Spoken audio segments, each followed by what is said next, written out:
увреждане или страдате от определено заболяване и същевременно имате международна или временна закрила в Република България, то вие разполагате със същите права, с които разполагат и българските граждани с увреждане.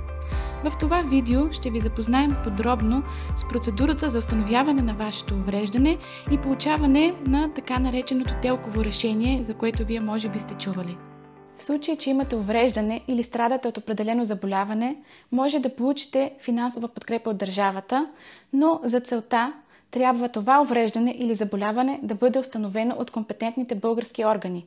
Това са Териториалната експертна лекарска комисия или накратко ТЕЛК, както може би сте чували, или Националната експертна лекарска комисия, накратко НЕЛК. Каква е процедурата?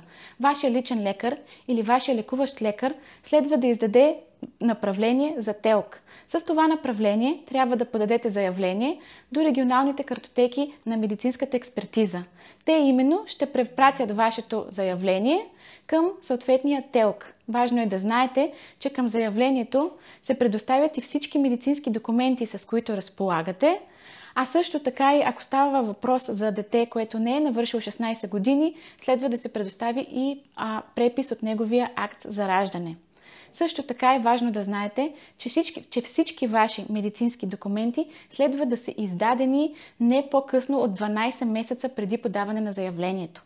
Важно е да знаете, че след като кандидатствате, ще ви бъде назначена дата и час, на който да се явите пред комисия, която да установи степента на вашето увреждане или вашето заболяване.